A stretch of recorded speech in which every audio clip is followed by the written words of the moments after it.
ዛሬ ወጥተናል ማለት ነው።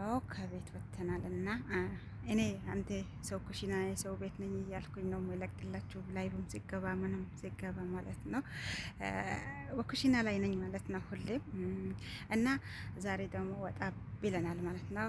አሰላሙ አለይኩም ወራህመቱላሂ ወበረካቱሁ። ውድና የተከበራችሁ ውድ ቤተሰቦቼ፣ ውድ ተመልካቾቼ፣ ውድ የሀገሬ ልጆች እንዴት ናችሁ? ደህና ናችሁ ወይ? አለው አልሐምዱሊላህ። እኔ ጋር ሁሉ ሰላም፣ ሁሉ መልካም ነው። አረ ቢስሚላህ ሙቀት ትጠላላችሁ። በቃ ውሃ ነው ማለት ነው። እና ዛሬ ይኸው ውጭ ወጥቼ መጥቼላችኋለሁ በአረንጓዴ ቦታ ማለት ነው። የዛሬ ቦታ ላሳያችሁ ብዬ ዛሬ እራት አልተሰራምና ይሰራም ይሁን አይሰራም ይሁን በላቀም ብቻ ግን ወጣ ብለናል ከቤት እና ካሁን በኋላ ከብቼ በቃ የሆነ የሚደፋ ውሃ አለ በሉ ውሃ ይደፋለው ምናምን አበባዎች አሉ የቤት ውስጥ እነሱም ይደፋለው ከዚህ በኋላ ከገባውን በኋላ ማለት ነው። ሀባይብ እንግዲህ በዚህ ቦታ መጥቼላችኋለሁ። ልጆችን ይዘን ወደ ውጭ ወጥተናል ማለት ነው። ሀዲቃ ቦታ ምናምን ሄደናል ማለት ነውና ለምን ቪዲዮ አልሰራም ብዬ ሰራው መጣውኝ ማለት ነው። ዛሬ የመጣሁበት ቪዲዮ ሀዲቃ ለመስራት ምናምን አልተመቸኝም ነበር ቤት ውስጥ። እንግዲህ ሁላችንንም የሰው ሀገርና የሰው ቤት ነው ያለነውና ሀባይ በሰዎች እጅና በሰዎች እንትን ነው የምንኖረው ማለት ነውና የምንራመደው የሚያዙንም እነሱ ናቸው። ጊዜያችንም የነሱ ነው ማለት ነው። የራሳችን የሆነ ጊዜ ስለሌለን አልሰራውም ማለት ነው። እንግዲህ ያልሰራውበት ቪዲዮ አለ ብዬ የማስበው አንዳንድ ሰው እንደ ሚዲያ እንደሚጠቀሙት እኔም እጠቀማለሁ። ግን ቪዲዮዎችን በጣም ተደስቼበታለሁ ባየሁት ቪዲዮ። እንግዲህ ለይላ ነርሰው ለሀገሯ አላህ አብቅቷታል ማለት ነው። ሁላችንም የነበርንበት ስቃይ ነበርና እናት አባትም የላከው ኢትዮጵያ ያሉት እናት አባቶችም ልጆች በሰው ሀገር ያላቸው በስቃይ ነበሩና እኔ የሁሉም ቤት የተደሰተ ነው ብዬ ነው ማስበው ማለት ነው። አልሐምዱሊላህ ለሀገሯ ስላበቃት ለይላ ነው። ለአባት እናቷ እንኳንም በሰላም አገናኘት። የዚች ምድር እህል ውሃዋ ስለላለቀ አላህ ስለላላ መጨረሻሽ ነው ስለላላት መልሷታል ማለት ነው። አልሐምዱሊላህ እውነት በጣም ነው የተደሰትኩት። አልቅሻለሁ ማለት ነው። ሀቂቃ ማለት ነው። በጣም ነው ማለት በቪዲዮ መጥቼ ለመስራት አልተመቸኝም ነበርና ያው ታቁኛለች የሰው ቤት ነው ያለሁትና በጣም ደስ ብሎኛል። እንኳንም ለሀገሯ አበቃት ማለት ነው። ሰው እንዳለው ሳይሆን አላህ እንዳለው ሆነ ማለት ነው። የሰውማ ውሳኔ ከብዶ ነበር። ነገ ከነገ ወዳ ከሳታቶች ውስጥ ምን ይሰማል እየተባለ ነበርና አልሐምዱሊላህ ላላህ ምንም ነገር አያረግም የሰው ልጅ አልሐምዱሊላህ ከማለት ውጭ ማለት ነው። ወላሂ ዛት ይሄ ላቤ ማለት ነው ልብሴ እንዳለ ውሃ ነው ማለት ነው። ሙቀቱ መግሪብ አልፈዋል፣ ግን አሁን 8 ሰዓት ምናምን ሊሆን ነው ማለት ነው። እና አልሐምዱሊላህ ይላለው ማለት ነው።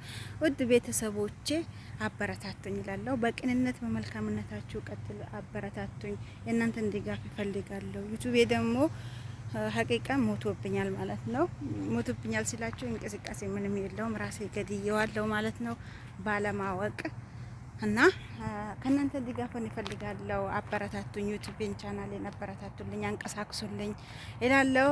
ከሞኒ ራሱ ታነስቻለሁና አንስቶኛልና በአንዳንድ ባጠፋው ጥፋት እንትን ቢሉብኛል ማለት ነው። ሀባይብ ድጋፋችሁን ይፈልጋለሁ፣ እንድታበረታቱኝ ይፈልጋለሁ ማለት ነው። ሀባይብ በመልካምነታችሁ በቅንነታችሁ ሁሉንም የምታበረታቱ እናንተ ናችሁና አበረታቱኝ። ያው የራሴን የሆነን ስራ እናንተን ዘና ፈታ የሚያደርገን ስራ ይዤ ያው ከልጆች ጋር ወደዛ እያልኩኝ ነው ማለት ነው። የራሴን የሆነን ስራ ይዤ ለመምጣት እየጣርኩኝ ይገኛለሁ። ቀናቶች ሲያልፍ ወራቶች ሲያልፍ የራሴ ነገር ይዤ አመጣለሁ እያልኩኝ እያሰብኩኝ ይገኛለሁ ማለት ነው። ኢንሻአላህ አንድ ቀን ይሳካል ብዬ ያስባለሁ። ሀባይ በጥሩ ነገር ለመምጣት እናንተን ይጠቅማል፣ ለሰዎች ይጠቅማል ብዬ ባሰብኩት ራሴ ባሳለፍኩት ራሴ ባለፍኩትን መንገድ ለመምጣት ፍላጎት አላማም አለኝ ማለት ነው። ከእናንተ የምፈልገው እንድታበረታቱኝ ነው። ሀቂቃ አበረታቱኝ ይላችኋለሁ። ገና ካሁኑ ማለት ነው።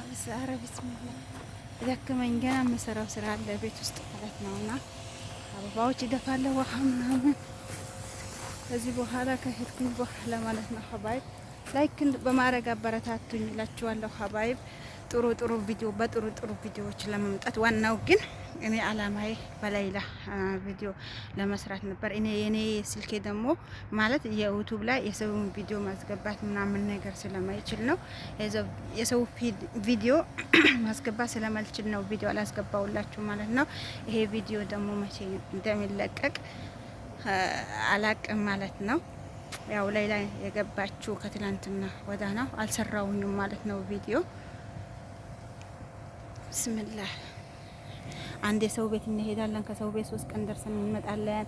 የሆነ ቤት የሆነ ቦታ እንሄዳለን። በቃ እየተሳዞርን ስለሆነ አልተመቸኝም ቪዲዮ ለመስራት ማለት ነው። ይሄ ቪዲዮ ግን ቤትም ከገባው መቼ እንደሚለቀቅ ባላቀውም ኢንሻአላህ ይለቀዋለሁ። ቪዲዮዋን ደግሞ ለማስቀመጥ እዚህ ጋር ለማስገባት አይመችኝም። ዩቲዩብ ላይ ችግር ይፈጥርብኛል ማለት ነው። ለዛ ነው አላስገባሁም ማለት ነው። አቤት ሙቀት እና ለዛ ነው ያላስገባሁት ማለት ነው። ሀባይብ እንኳንም ለአባት እናቷ በሰላም አገባች። እሷ ነው ለናፈቋት ለናፈቀቻቸው ብቻ አልሐምዱሊላህ እንኳን በሰላም ገባች እላለሁ ማለት ነው። እዚህ ጋር የመጣሁት ምንም የተለየ ነገር ይዤ ሳይሆን ሀባይብ ደስታዬን ለማስተላለፍ ደስታዬን ለመግለጽ ነው ይላለሁ። ልጆች እዛ ጋር አሉ። እነሱን እየፈለኩ እኮ ነው የምሄደው። እዛ ጋር ናቸው እና እንኳን በበቃት ይላለሁ። ባልሆን ልክ ከብት እንደጠበቀ ሰው ይዛዞራለሁ ማለት ነውና ሀባይብ አበረታቱን። ላይክ፣ ሼር፣ ሰብስክራይብ በማድረግ ቤተሰብ አርጉኝ፣ ከጎናቸው አድርጉኝ ይላለሁ። ወዳችኋለሁ፣ አከብራችኋለሁ። በያላችሁበት ቦታ ሰላማችሁ ብዝት ትርፍ ይበልልኝ። መልካምን ሁሉ ይመኝላችኋለሁ። ሀባይብ በቅንነት በመልካምነት ሰብስክራይብ እያደረጋችሁ አበረታቱኝ እላችኋለሁ። ወዳችኋለሁ፣ አከብራችኋለሁ። አሰላሙ አለይኩም ወራህመቱላሂ ወበረካቱሁ።